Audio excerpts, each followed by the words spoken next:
West Bengal అయితే ఏం జరుగుతుంది? ఒక స్టేట్ లోనే 91 లక్షల ఓట్లు పై చిలుకుని ఎస్ఐఎఫ్ఈ ద్వారా రద్దు చేశారు. అసలు ఇది ఎక్కడా జరగలేదు. ఎందుకంటే అక్కడ బాగా అక్రమంగా బంగ్లాదేశ్ నుంచి వచ్చి ఓట్లు వేస్తున్నారని చెప్పేసి గ్రహించి ఈసారి 91 లక్షల ఓట్ల పైనే రద్దు చేశారు. ఈసారి దీదీ నీ ఓటమి తప్పదు అంటున్న ప్రధాని 15 సంవత్సరాల నుంచి అక్కడ అధికారంలో ఉంది టీఎంసీ పార్టీ. అంటే మమతా బెనర్జీ గారు 15 సంవత్సరాల నుంచి ఏకదాటిగా అక్కడ పరిపాలిస్తున్నారు. హామీలు అయితే ఇరు పార్టీలు ఇష్టం వచ్చినట్టయితే ఇచ్చేశారు. అవి నెరవేరుస్తారో నెరవేర్చో సెకండరీ. ఇప్పుడైతే ఖచ్చితంగా దీదీ పని అయిపోయింది అని చెప్పేసి అంటున్నారు. మీరు ఏం చేయలేరు, ఈసారి కూడా అధికారంలోకి వచ్చేది మేము ఈ 91 లక్షల ఓట్లు మీరు ఎలా తీసేస్తారు, మేము హైకోర్టుకి అయితే వెళ్తామని చెప్పేసి దీదీ అయితే అంటుంది. ఇదంతా ఒక లెక్కుంటే దేశ ప్రధానియే స్వయంగా చాలా ప్లాన్స్ చేస్తున్నాడు.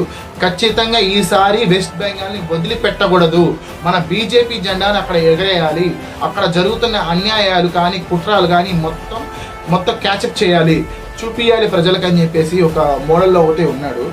నాకు తెలిసైతే మన భారతదేశంలో జరిగిన అత్యాచారాలు, మహిళల మీద జరుగుతున్న హత్యలు కానీ అత్యాచారాలు కానీ మానభంగాలు కానీ బంగ్లాదేశ్లోనే ఎక్కువ జరిగినాయి.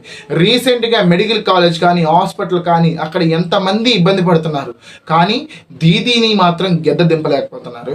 ఈసారి ఏం జరిగిద్దో ఏంటో మీకు తెలిస్తే కామెంట్ చేయండి, ఈ వీడియో షేర్ చేయండి. మీరేమనుకుంటున్నారు? ఈసారి బీజేపీ వచ్చిద్దా, టీఎంసీ వచ్చిద్దా?